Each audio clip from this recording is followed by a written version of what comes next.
Hello everyone, today we're taking a look at new micro motors from RCinPower. These are 0802s and they come in a couple of different KVs. You can find them at the link down in the video description below. Although I will note, when I last looked at the listing on AliExpress is where they're listed at currently. Maybe a few other sites will pop up in the coming days.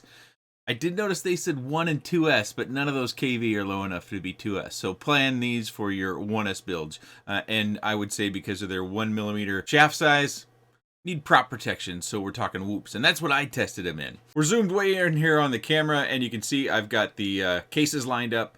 I put the 802 22,000 kV, the teal blue, and the pink, which I think is especially sharp. If you know me, that would make perfect sense. But I gotta say, the orange and gold's got a little bit of Iron Man sort of color scheme kicking on it. So if you're into that sort of thing, I put these on 75mm and 65mm whoops to fly them around and test them. And maybe some of the biggest news, and one of the reasons why I'm so zoomed in here, is they say double ball bearings. Now I've had my headset on looking at this about as closely as I can, and it does look like it's metal, but I can't tell if it's got tooth sheets so that it's got moving pieces down in there. So I wanted to give you a nice shot as well. You may need to pause the video if I get things lined up just right for your viewing angle. A little hard to see here through the camera, but double ball bearings, that would be a first to my knowledge for 0802 motors.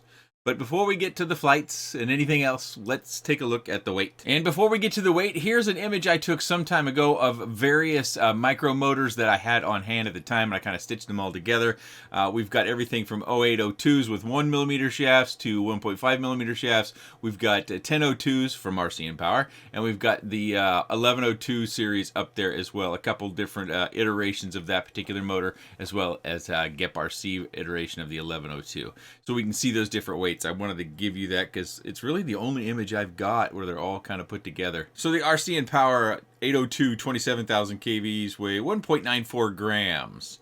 So that would put it kind of right below the Happy model, the newer ones with the 1.5mm motor shafts, which Happy model motors do generally come in some of the lightest in the market. And just for good measure, another weight of the teal blue and pink, the 22,000 kV, 1.96. So yeah, that's what they weigh. I want to bring that image back up for just a moment here. So if you look on the far left-hand side, you'll see those two Happy model motors. One has got the traditional 1mm motor shaft. It comes in at 1.76. And then we've got, as I mentioned, the newer 1.5mm shaft 0802 from Happy model at 1.99. So just slightly below that as far as the weight. And you can see it's well under all the others, including the TinyWhoop motors, the Beta FPV motors. And I bring that up because durability is oftentimes an issue for some people, especially on 1mm motor shafts, especially when it comes to the Happy models. I get a lot of people who come to me and ask about more durable motors. So here are the two quads I put them on. I should weigh those back up, but before we get to that, note that this frame is broken. Yeah, I flew that, and that is not the first frame that I broke.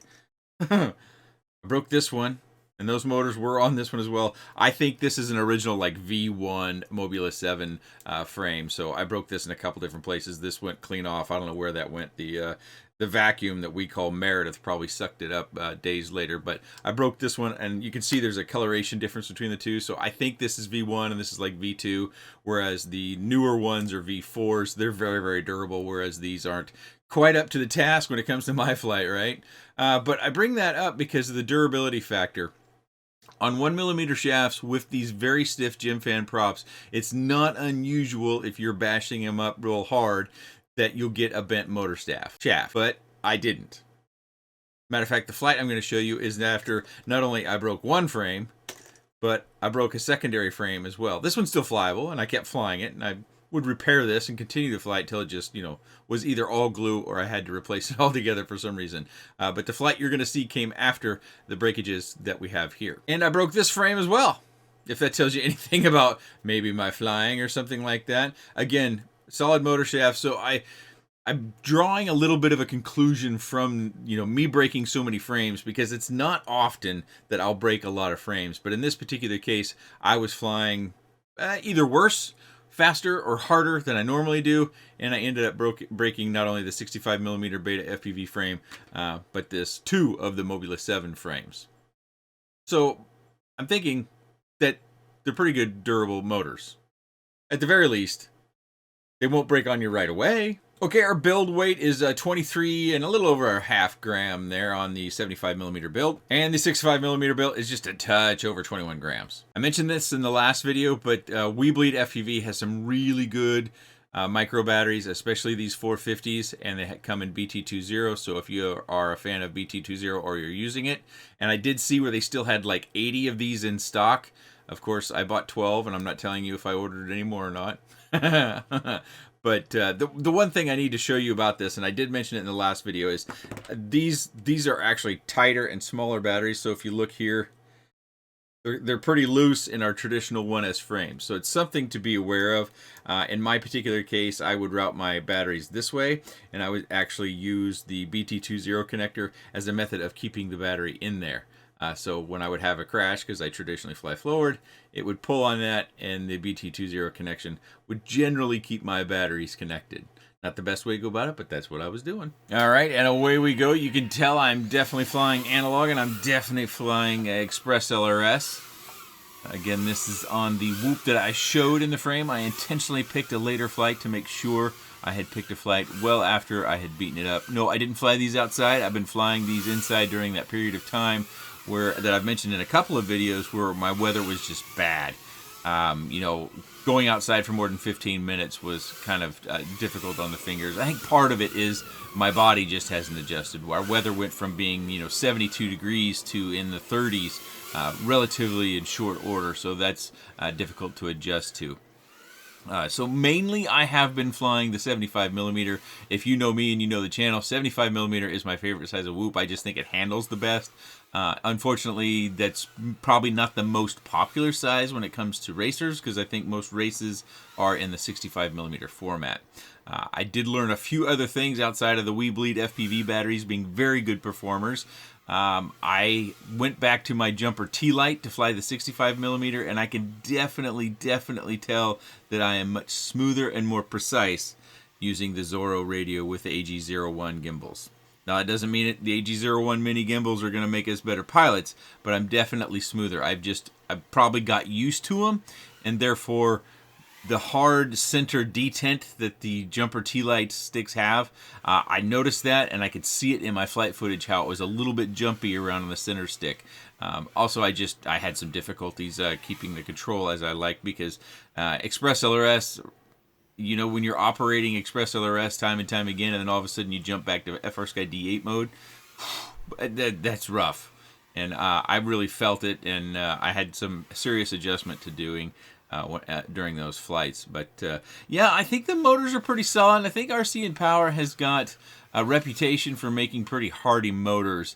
I'm not going to put my name on it, but I don't have too many people sending me complaints about RCinPower motors.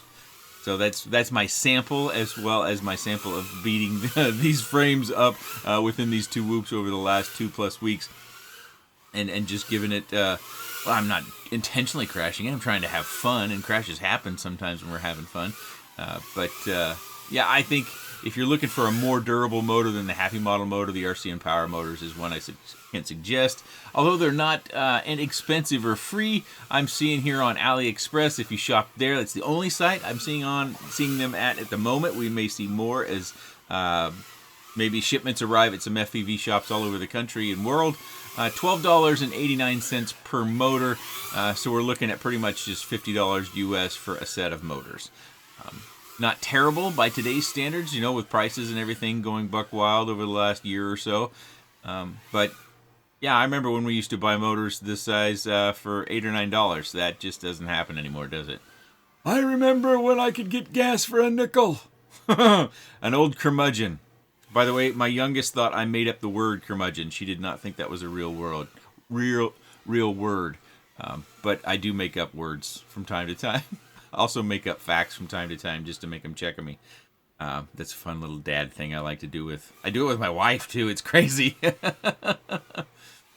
I think what I'm going to do is just show you a brief clip of the 65mm, kind of just to prove my point about how I don't fly as well now with the jumper T-Light as I used to, probably, because I've just adjusted to those really smooth gimbals.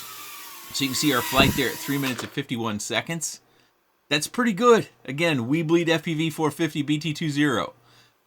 I don't get that on other BT20 batteries, including the G&Bs. These are pretty new, but I just don't get that. Let's watch that clip of that 65 millimeter here. All right, here we go. We're just going to take off a little bit, and the part that, I know this is a video about motors, but I'm going to kind of highlight something. You see the little jerk and the little snap every once in a while? That could be the tune. I won't say that 100% it's not the tune, but to me, when I watched this back after I got done flying, I went through all my flight footage, I could almost harken back to when I had that radio in my hands and I could feel that center detent on the gimbals and how it would just kind of rock through the center area kind of roughly. And I think it's coming out in this flight footage as well. But I do understand that you can take AG01 gimbals and retrofit them into the Jumper T-Lite, and I think there's some YouTube channels out there that have videos on that. And I'm thinking about acquiring a second set of AG01 gimbals at the very least in case I want to switch back for some reason or switch to a different radio in the future, because those are nice gimbals. So if you're a T-Lite user and a little DIY isn't outside your realm, you might look up one of those videos. My understanding is that works out pretty well, that you just have to switch a couple of the wires in the connector. And if you don't know what I'm talking about when it comes to the AG01 gimbals, I'll link them down in the video description below. It'll probably be a US-based shop. If you're looking for them in some other country, let me know. Send me a message or something and I can see what I can find. But I've been really pumping out a lot of videos here recently because it's taken weeks to kind of work up all these different videos, and they kind of all came together at about the same time. Okay, let's go back to the desk. We've only got about another 50 seconds of this flight coming yet anyways, and you've seen my favorite flight, so that's the most important one, or not my favorite flight, my favorite format of flight in the 75 millimeter. Let's head back to the desk and we'll just wrap up here in just a minute. Those are my flights and my reviews of the 0802 motors from RCinPower. I believe they're calling these the GTS 0802s. I think these might even be version 3s. Let me look real quick. Yeah, it says version 3s, 0802s. I don't recall seeing the first two versions. Maybe V3 just sounds better. I don't know. You correct me if you know better. And I definitely think that they've picked some nice color choices. I think this would be fairly popular as far as color goes. Again, if you're looking for motors that are more durable than, say, the Happy model motors, which do come in on the lower end of weight typically, these are, weight respectable for 1 millimeter motor shafts, as well as a price point of $12.89 a motor. As I said earlier, I'm only finding these listed on AliExpress. So for many of us here in the US, that means we either wait for our US shops to get them or we wait for them to come from AliExpress. If you do have any comments, questions, suggestions, or otherwise, please let me know in the comments section below. I appreciate your time. Touchdown! And thanks for watching.